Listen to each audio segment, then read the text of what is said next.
सब कहने लगे ब्रजवासी की बाबा नारायण के समान गुण वाला नहीं है, तुम्हारो लाला तो नारायण ही है।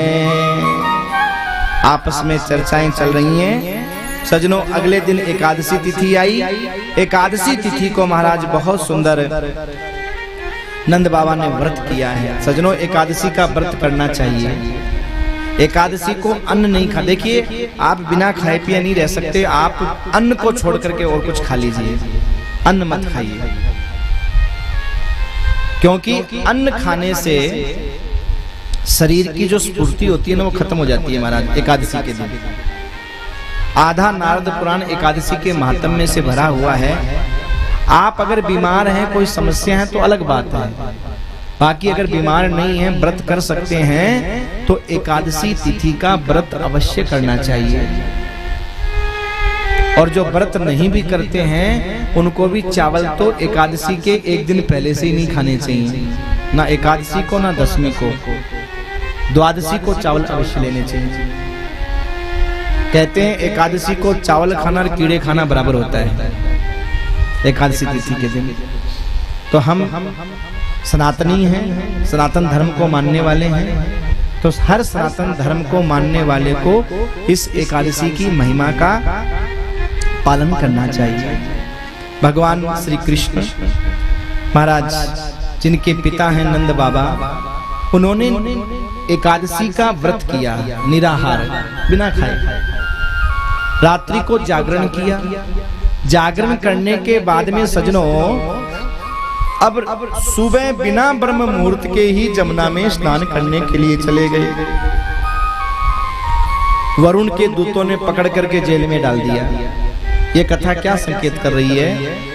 बिना किसी पर्व के रात्रि में कभी भी किसी तीर्थ में स्नान नहीं करना चाहिए, नदी में स्नान नहीं करना चाहिए, तालाब में स्नान नहीं करना चाहिए, क्योंकि रात्रि में जल देवता भी विश्राम करते हैं।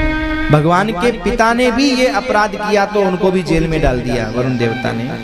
फिर भगवान छुड़ा करके लाए, और भगवान छुड़ा करके जब लाए तो सबसे नंद बाबा कहते फिर रहे, लाला मैंने तो वैकुंठ देख लियो, वैकुंठ देख लियो। अरे मेरो छोरा को वैकुंठ में बड़ो स्वागत है भैया, वो 4 हाथ वारो देवता मेरे छोरा के तो पैरन में गिर गो, ऐसी चले मेरे छोरा की वैकुंठ में।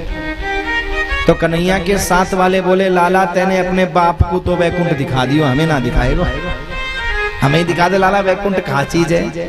कन्हैया बोले क्या करोगे वैकुंठ? अरे ना है लाला, दिखा दे वैकुंठ। आपको मैं बीच में ब्रजभाषा बोलता हूँ, समझ में तो आती है क्या? है समझ में आती है ब्रजभाषा? नहीं, मैं हिंदी में समझा दिया करूँ, मुझे लगता है कम आती है ना। चलो मैं हिंदी में समझा दिया करूँगा। नंद बाबा जब वैकुंठ सबको बोलने लगे, देख के आया हूं, तो कन्हैया के साथ वाले बोले, लाला हमको भी वैकुंठ दिखा। जब बहुत जिद किया तो कहा ठीक है चलो मैं वैकुंठ दिखाता हूं, सब आंख बंद करो। और सबने आंख बंद की, कहा आंख खोलो। आंख खोलते महाराज वैकुंठ में पहुंच गए, पर कन्हैया गायब। अरे कन्हैया कहां चला गया भाई, दिख नहीं रहा, लाला कहां गया? चारों तरफ देखने लगे तो क्या देखा, सामने शेष सैया के ऊपर 4 भुजा धारण करके लाला सो रहा है। अरे कन्हैया, जहां सांप के ऊपर सो रहे, तो ये सांप के ऊपर सो रहा है, अरे काट खाएगा, इसको पता नहीं है ये कालिया नहीं है, ये तो 1000 फन वाला है, खा जाएगा। अरे लाला खड़ो है जा, उठ जा उठ जा लाला, खड़ो है जा। कन्हैया तो सो रहे हैं। बीच में द्वारपाल खड़े थे, गोपवाल बोले, भैया राम राम।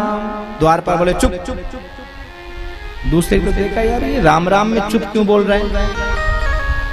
दूसरा सखा बोला, भैया अलग अलग गांव में अलग अलग राम राम होवे। क्या मतलब? बोले कहीं राम राम करते हैं, कहीं श्याम श्याम करते हैं, कहीं जय माता की करते हैं, कहीं हेलो करते हैं, कहीं हाय करते हैं। अलग अलग होता है महाराज। हाय, पहले लोग हाय करते थे दुख में, और आजकल हाय करते हैं जब कोई आदमी हमें कोई मिलता है, बड़ी खुशी होती है, हाय। पता है ना ऐसा? आजकल सुख में लोग हाय करते हैं। देखो कैसा जमाना बदल गया है? पहले लोग प्रणाम करते थे पैर छू करके, आजकल कैसे करते हैं? फूट गया हमारा करम, ऐसे तो मत्थे के हाथ लगाएंगे, छाती पे ऐसे छाती पीटते हैं, मत्था पीटते हैं, अरे फूट गया रे करम। समय बदल गया। तो ग्वाला बोला भैया अलग अलग जगह अलग अलग रीति है, कहीं हेलो है, कहीं हाय है, कहीं भाई है, कहीं राम राम है, कहीं श्याम श्याम है। ऐसो लगे यहाँ की कछु अलग ही राम राम दीख है। तो कहा ठीक है, जो राम राम दीख है सो अपने सबरी बोल लो। सब बोल ली, लेकिन सबने कहा चुप चुप चुप चुप चुप। ग्वाला बोले भैया ऐसो वैकुंठ किस काम को जहां हम राम राम ही ना कर सकें, बोल ही ना सके। सब रोने लग गए जोर जोर से कि गलत फंस गए, कन्हैया वहां चला गया, किसको कहें अब वापस कैसे जाएं। और जैसे ही आंख बंद करके रोने लगे, भगवान ने ऐसी लीला की, तुरंत सबको वो वृंदावन में लेकर के आए। बोलो वृंदावन धाम। सब रो रहे आंख बंद कर करके वृंदावन में आ गए। भगवान प्रकट होके बोले अरे क्यों फटे बांस की तरह बैंड बजा रहे हो, चुप चुप चुप। अरे लाला तू आ गए हो? बोले हाँ मैं तो आ गए हो। अरे लाला तू बात सांप के ऊपर बैठो तो कछु सांप ने क्यों तो ना है, काट तो ना खाए हो? कन्हैया बोले ऐसे कैसे सांप काट खाएगो?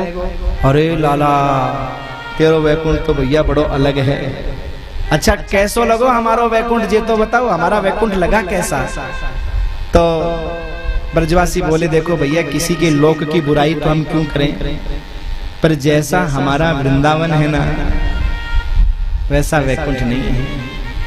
कन्हैया हम तो हाथ जोड़ के यही कहते हैं कि इस वृंदावन में चाहे हमें कंकर पत्थर बना देना, अगर ग्वाला नहीं बना पाओ तो, पर बनाना हमें वृंदावन का ही, हमें ना तेरो वैकुंठ चाहिए भैया।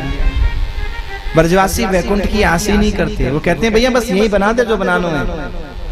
ब्रज में बहुत सुंदर सजन